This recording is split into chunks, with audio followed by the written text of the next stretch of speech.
आज हम लोग पढ़ने वाले हैं कुछ interesting facts about the balance and unbalance force. So let us start with an example. Let us consider that we are riding a bicycle and we stop pedalling. हम bicycle चला रहे थे, चलाते चलाते हमने क्या किया, पैडल को स्टॉप कर दिया, पैडल चलाना बंद कर दिया. What will happen then? The bicycle will begins to slow down. जो है बाईसाइकिल क्या है, वो रुक जाएगी धीरे धीरे. Do you know why this happens? This happens because of the frictional force which is acting opposite to the direction of motion of the bicycle, and it is acting between the tire and the ground. क्यों हुआ? Friction force की वजह से हुआ, जो आपने 8th में पढ़ी है. किसके बीच में लग रही है? टायर और रोड के बीच में. अब अगर हम यहाँ देखें, एक सिनेरियो देखें, तो हम ये बोलेंगे कि जो अनबैलेंस फोर्स हम पैडल के थ्रू बाईसाइकिल पे लगा रहे थे, वो हमने विड्रॉ कर ली, वो हमने लगाना बंद कर दिया. इस वजह से हमारी बाईसाइकिल रुक गई. पर अगर हकीकत की बात की जाए तो इसलिए नहीं रुकी है. वो किस लिए रुकी है? क्योंकि ऑलरेडी उसमें जो फ्रिक्शन के फॉर्म में अनबैलेंस फोर्स लग रही है, वो उसे रोक रही है. ठीक है.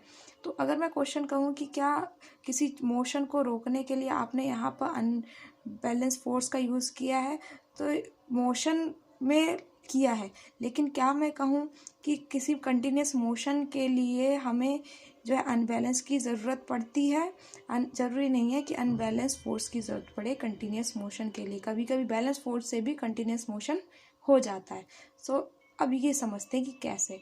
अब मान लो वो जो बाईसाइकिल चल रही थी, वो साइकिल को मैं एक फ्रिक्शन लेस रोड पर चलाऊँ. फ्रिक्शन लेस रोड या एक ऐसी रोड जहाँ फ्रिक्शन बहुत ना बिल्कुल इतना, मतलब ज़ीरो के बराबर लग रहा है. वो कैसे? रोड पे आपने देखा होगा रेनी सीजन में पानी पड़ जाता है या खूब सारा तेल डाल दिया है ना. अब ऐसे कंडीशन में कोई ऑब्जेक्ट को मूव कराओ तो क्या होगा? तो if I stop pedalling still the bicycle will move on. ठीक है. चलाते चलाते मैंने क्या किया, एकदम से पैडल छोड़ दिए, लेकिन क्या होगा, वो साइकिल अपने आप ही चलती रहेगी विदाउट अप्लाइंग एनी फोर्स. तो वो जो अनबैलेंस फोर्स जो पैडल के थ्रू मैं लगा रही थी, वो मैंने विड्रॉ कर ली. नीचे से फ्रिक्शन जो थी वो भी विड्रॉ कर ली. फिर भी हमारी बाईसाइकिल मूव करती रहेगी इन इन्फ्लुएंस ऑफ बैलेंस फोर्स. ठीक है. तो बेसिकली बैलेंस फोर्स क्या है? वो किसी चीज़ को रुके रहने में तो हेल्प करती ही है, साथ ही साथ मोशन में भी हेल्प करती है, पर यूनिफॉर्म मोशन में. ठीक है. ऑब्जेक्ट हमारा सेम वेलोसिटी, यूनिफॉर्म वेलोसिटी से ही मूव करता रहेगा बैलेंस फोर्स में. जबकि अनबैलेंस फोर्स की जब हम बात करते हैं, तो ये ऑब्जेक्ट के मोशन में वेलोसिटी और डायरेक्शन को बदल देती है बेसिकली. तो ये अनबैलेंस फोर्स बेसिकली ऑब्जेक्ट को एक्सेलरेट करने में हेल्प करती है.